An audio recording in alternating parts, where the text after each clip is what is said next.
Alright, so you know what it is, your boy Kenny to a mill, and we're gonna go ahead and do a reaction to this video that comes from an excerpt from the $1 Million Worth of Game podcast with Gilly the Kid and Wallo. And I just thought that this message that he's sending is a message that a lot of people need to hear, especially young dudes who's coming up in poverty-stricken environments of all races. I'm not just gonna say African American, but of all races, and anybody that needs to hear this coming up. Let's get into it. It was crazy stories from the cell. Now, I had this one old cat. My cell, I was in the cell by myself, and he just came from the hole. He was arguing with a guard, old school. He come into my cell. All he had was a box and a typewriter, and all he used to do was law work. And he used to do these crossword puzzles all the time on the top bunk. And one day, I walked in the cell from the yard, and he was like, "How many minutes, youngin? You know, how many minutes was it?" I ain't paying him no attention. He was doing life. But you would never think he was doing life because he was just a solid OG, just mind his business. And I said, "Minutes? I'm at the sink washing my hands. I just coming from the yard." He said, "How many minutes, man?" I said, I give you like 3, 4. I said, "Minutes for what?" I don't know what the fuck. It's an OG. I don't know what he talking about, but it's coming off deep. He said, "How many minutes did it take? You know what I mean, for you to get your residency here?" I said, "What you mean, man? Fucking residency?" He said, How many minutes did you take to earn this to stay? You stay. Fuck is you talking about? Minutes. So he said, you got your law? I said, "Yeah, I got my law work." I'm like, "Man." He said, "Let me show you something. So I go. He said, "Where your case?" I show him my case. He said, "Okay. You see these two?" He said, "This the police report, and this the police report." He took both of my police reports, and he said, "Okay, you robbed the joint at this time. They say you was in there for that long. Or you robbed this joint for this time. They say you was in there that long."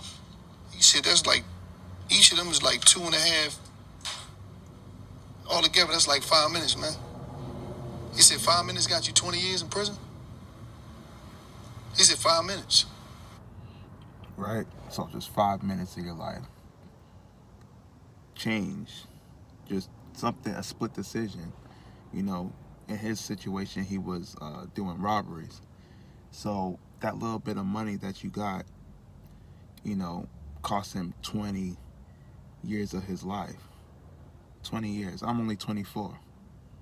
You know, so most of my life, he was in prison. He said 5 minutes. He said, "Man, and that's long." He said, "That's a long time." He said, "If you would have shot somebody, it'd have been like 1 minute. You probably could have lost your life for 1 minute." Because he said, "Mine ain't take that long." You see what I'm saying? He said, "I stabbed him, motherfucker, man. It wasn't even no, I don't know how long it was. It wasn't no minute." He said, "I stabbed the motherfucker a couple times. He checked out. Wasn't even no minute. But 5 minutes." Shoot, it takes even less than a minute to shoot somebody. It's just a split decision. You know, here at the moment, a lot of people don't think, they just react on emotions. You know. So I said, "Damn, it's..." He jumped back on the bed, kept doing his crossword puzzles. And it fucked me up for a while, because I'm like, damn, I gave my life for 5 minutes. And I'm saying it to say to y'all, like, you'll be sitting up in the cell for the rest of your life about one move that lasted a minute. It only take 1 minute to shoot a gun. Steve. I'm take 1 minute. So I'm sitting there, I did 20 years in the joint for 5 minutes. 5 minutes is some bullshit.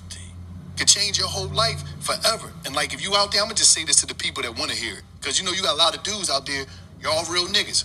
This ain't for you, because you probably don't want to hear this shit, OG tripping. But for those that's not sure about the direction you want to go, and you loving your life, and you just like, you feel as though you got to be making some moves or doing some shit that's outside of yourself in order to be accepted with whoever you dealing with right now, I'm talking to you. And that's another thing I never understand. Like, if someone done everything that you're planning to do before you, and they tell you, hey, don't do that because X, Y, and Z. And this isn't necessarily for any street activities or anything like that. It could be in business. It could be in the workplace or something. If they've been there, done that, just heed their advice, because it's going to save you a lot of time, a lot of energy, and in this case, a lot of prison time. But let's get back into the video. Is 5 minutes versus your life? 1 minute? Is it worth? If it is, that's your thing. But if it ain't, you gotta reroute. You gotta restructure your whole route, whatever direction you're going on, and get the fuck away from the people that you're around that got you thinking you gotta be a real nigga in order to win. Being a real nigga is getting out there getting your education. Cause I'm gonna tell you something. For all the things, money I took, whatever I took, and you got a lot of cats out here. I ain't working at no motherfucking McDonald's. I ain't working here. I ain't working there. That's another thing. Everybody want to be a real nigga. They think just to be a real nigga, you gotta shoot somebody, you gotta kill somebody, you gotta sell drugs. Nah, being real is taking care of your family, doing what you gotta do. You know, putting your family first, or hustling and legally and doing what you gotta do. That makes you real. Being a stand-up person, you know, having your morals in order, being respectful, you know, just not being a douchebag, I would say. But what fucked me up is when I seen kingpins and dudes that used to run neighborhoods wiping the table in the kitchen for 30 cents an hour. But you got a lot of dudes out here. I gotta hustle. They ain't giving me enough money. But you'll go to jail and work your fucking ass off in the kitchen trying to steal some green peppers and onions and shit and sell them. Talk to them. Or some white gold, that's sugar. Exactly, like dudes, they ain't trying to work at McDonald's. They're not trying to work these lesser jobs, and then you end up in prison, and you're forced to work these menial jobs. You know. So, what would you rather be free and working for McDonald's, or doing what you do on the streets, go to prison and working that same menial job you're trying to avoid, but now you're forced to, and you wasting your life? I mean, just to sell it. That's white gold. You know what I'm saying? You in there trying to sling and bang with that shit, but you couldn't do this. Everybody too cool. Right. And then now we living in a time, you know, motherfuckers and got Hollywood. The PUA came now. Everybody done capped so much that he can't go back there living real life no more. Everybody got on Instagram. I got money. I'm the shit.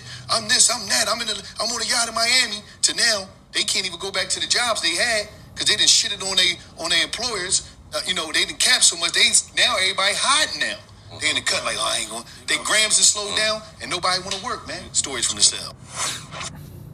Just to touch up on that last part, like, it's really real like that. People actually floss and flag and cap for the gram, you know, and all that's fake. That's why I really don't stay on social media. I don't really put too much emphasis on social media, because a lot of people, they'll lease a car, you know, just to make an Instagram post about it, buy a fake designer just so they can make a Instagram post about it, pose with prop money just to make an Instagram post about it. So, I mean, don't ever let social media influence you to do something that you wouldn't normally do. Like, don't be like, oh, I gotta get my bands up just so I could flex on social media. A lot of people on social media are broke.